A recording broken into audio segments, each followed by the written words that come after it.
পৌরমাতা রেশনা মণ্ডলের উদ্যোগে জগদ্দল উমাচরণ হাই স্কুলে পালিত হল গুণীজন সংবর্ধনা ও শিক্ষক দিবসের অনুষ্ঠান। আজ ডাক্তার সর্বপল্লী রাধাকৃষ্ণনের জন্মদিন। এই দিনটি গোটা দেশে শিক্ষক দিবস হিসেবে পালিত হয়। তাই শিক্ষকদের প্রতি সম্মান ও শ্রদ্ধা জানিয়ে রাজপুর সোনারপুর পৌরসভার ২৬ নম্বর ওয়ার্ডের পৌরমাতা রেশনা মণ্ডলের উদ্যোগে ২৬ নম্বর ওয়ার্ডের শিক্ষক শিক্ষিকা ও চিকিৎসকদের সম্বর্ধনা জ্ঞাপন করা হয় জগদ্দল উমাচরণ হাই স্কুলে। এই অনুষ্ঠানে উপস্থিত ছিলেন রাজপুর সোনারপুর পৌরসভার চেয়ারম্যান ডাক্তার পল্লব দাস, ২৬ নম্বর ওয়ার্ডের দক্ষ সংগঠক শাহিনশা মণ্ডল ও এলাকার বিশিষ্ট শিক্ষক শিক্ষিকা বৃন্দ। সোনারপুর থেকে সুমন্ত দাসের রিপোর্ট।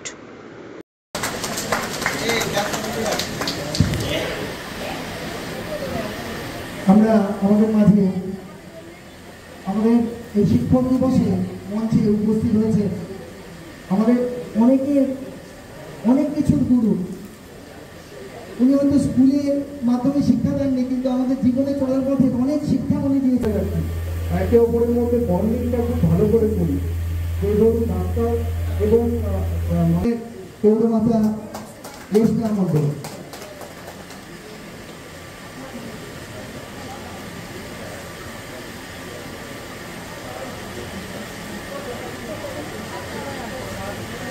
ম্যাডাম একটু ক্যামেরার দিকে, ম্যাডাম একটু ক্যামেরার দিকে, এখন এইদিকে এইদিকে এইদিকে আমরা দেবস্মিতা ঘোষ মণ্ডলকে বরণ করছেন আমাদের রেশনা ঘোষ।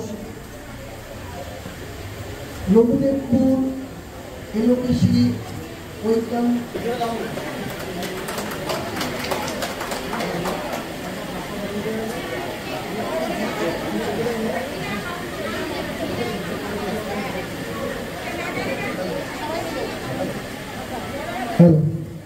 আমরা আশা করব আমাদের এই ওয়ার্ডের অনেক সময় অনেক কিছুই আমরা মঞ্চে আসার জন্য অনুরোধ করছি।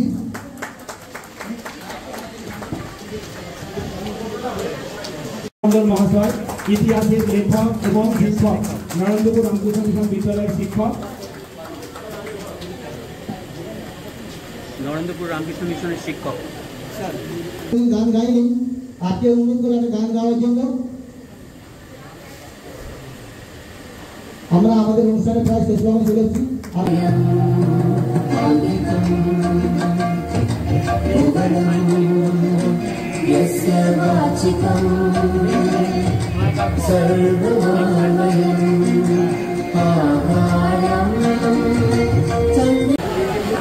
আমাদের ওয়ার্ডের ২৬ নম্বর ওয়ার্ডের যে সমস্ত শিক্ষক শিক্ষিকা এবং আমাদের যেসব ডাক্তারবাবুরা ছিলেন ওনাদেরকে আমরা সম্বর্ধনা জানালাম এবং আমাদেরকে স্বাগত জানিয়েছি। ওনাদেরকে ধন্যবাদ জানাই যে আমাদের এই অনুষ্ঠানে এসে আমাদেরকে সম্মানিত করেছেন। আমরা যে এই অনুষ্ঠানটি আয়োজিত করেছি আমাদের ওই কাকুর দ্বারা, তারপরে আরও ওই স্যারও আছেন, আমাদের আরও অনেকে আছেন, আমাদের ওয়ার্ডের সভাপতি আছেন। প্রায় 68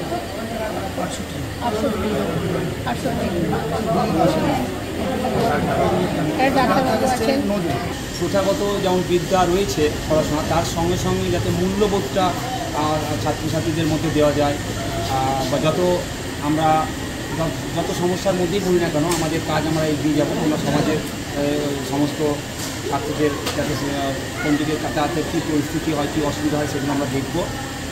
তাদের মূল্যবোধের দিকে একটু বেশি আমরা খেয়াল রাখবো। কোথাও কি মনে হচ্ছে না যে আগে যেরকম আমরা দেখতাম আমাদের দেখা পাওয়ার সময় যে ছাত্রছাত্রীরা শিক্ষকদের হাতে শিক্ষকদের পাওনাটাকে তুলে দেয়, কোথাও জন্য এবছর বা এই এখনের দিনগুলি কোথাও জন্য একটু ফেক হয়ে গেল না? ফেক হয়নি, অ্যাকচুয়ালি এটাকে জাগিয়ে রাখার বা ওদের মধ্যে এই শিক্ষাটা ছড়িয়ে দেওয়ার দায়িত্ব কিন্তু আমাদের। আমরা যদি ওদেরকে না শেখাতে পারি তাহলে ওরা শিখবে কোথা থেকে?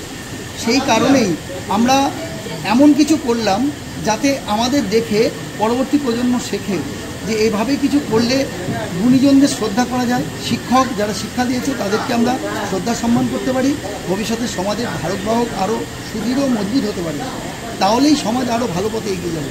সেই কারণেই আমরা এই অনুষ্ঠানটা এইভাবে করলাম। পরিকল্পনা ছিল যে আমরা এবারে শিক্ষকদের ভালো করে পালন করবো। কিছুদিন আগে আমরা দেখেছি আমরা প্রোগ্রাম করেছিলাম, আমরা প্রায় আমাদের ওয়ার্ডে 2000 বাচ্চাকে খাতা পেন পেন্সিল দিয়েছিলাম। তো সেখানে আমাদের ওয়ার্ড যত শিক্ষক ছিলেন সকলকে আমন্ত্রণ জানিয়েছিলাম। তো সেই মঞ্চে প্রায় সব শিক্ষক গেছিলেন, প্রায় 60-70 জন।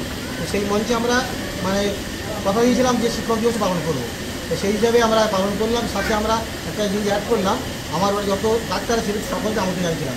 এবং সব থেকে বড়ো ব্যাপার, যেহেতু শিক্ষক দিবস, শিক্ষক ছাড়া তো হয় না, তো আমাদের এই দুজন শিক্ষক ছিলেন, কবি স্যার এবং সুখদেব স্যার, এনাদের সহযোগিতায় আজকে আমরা প্রায় এই প্রোগ্রামটা ধরতে গেলে ভালোভাবে সফল করলাম। এবং এই প্রোগ্রামে আজকে প্রায় 100-র উপরে আমাদের শিক্ষক এবং ডাক্তার ছিলেন। তার মধ্যে একজন শিক্ষারত্ন ছিলেন, আরও অনেক ডাক্তার ছিলেন, শিক্ষক ছিলেন, সকলকে প্রোগ্রাম ভালো হলো। আগামী দিনে ওয়ার্ড নিয়ে আপনার কি পরিকল্পনা আছে? আমি চাই আমাদের ওয়ার্ড শান্তিতে চলুক, সকলকে নিয়ে চলি, ডাক্তার, শিক্ষক, উকিল, সাধারণ মানুষ সকলকে নিয়ে ওয়ার্ডটা সুস্থ হয়ে চলে।